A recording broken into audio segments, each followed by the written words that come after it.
Ciao bambini! Anche oggi impareremo qualcosa di nuovo. L'argomento di oggi è la montagna.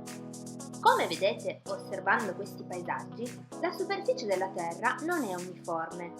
Alcune zone infatti sono più alte delle altre e si chiamano rilievi. La montagna è un rilievo che supera i 600 metri di altitudine. L'altitudine è la distanza tra il livello del mare e il punto più alto del rilievo, quindi si misura dal livello del mare alla cima della montagna e così si capisce quanto è alta. Se la misura supera i 600 metri, parliamo di montagna.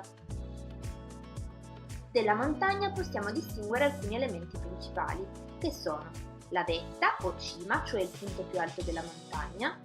Se la montagna supera i 3000 metri possiamo trovare i ghiacciai, distese di neve o ghiaccio che non si sciolgono mai. Il versante, cioè il fianco della montagna. Il piede, cioè il punto più basso della montagna. E infine la valle, quella zona pianeggiante tra due montagne.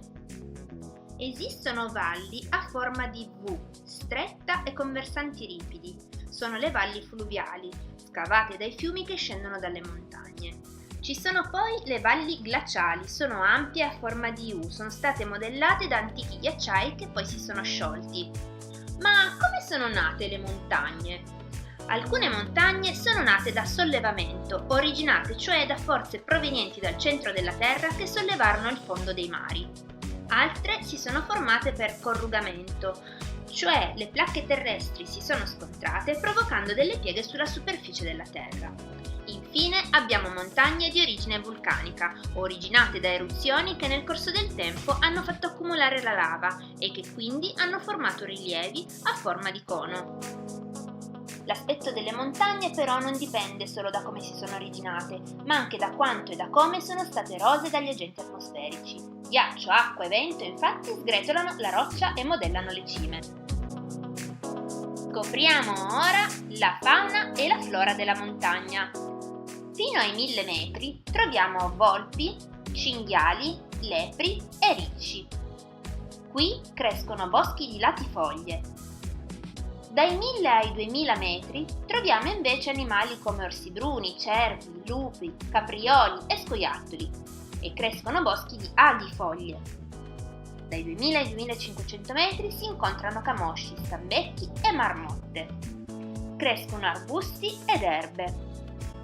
Tra i 2500 e i 3000 metri la temperatura è talmente rigida che fanno il nido solo le aquile e crescono muschi e licheni. Oltre i 3000 metri vi sono invece solo rocce e ghiacciai. Nonostante la pendenza del terreno e il clima freddo, l'uomo ha saputo adattarsi alla montagna. Ma come ha fatto? Sfruttando al meglio le sue risorse. Nelle valli o sui pendii soleggiati si pratica l'agricoltura di patate, cereali e alberi da frutto. La presenza di pascoli ha permesso l'allevamento di bovini e caprini dal cui latte si producono ottimi formaggi. I boschi poi forniscono legname per l'artigianato. Dalle cave vengono estratti marmo e materiali da costruzione. L'acqua dei torrenti viene sfruttata per produrre energia elettrica. Il turismo poi è una delle attività principali. La bellezza del paesaggio, la possibilità di praticare sport attirano sempre più persone in tutte le stagioni. In inverno infatti si pratica lo sci e lo snowboard, mentre d'estate si fanno lunghe passeggiate e c'è chi pratica l'arrampicata.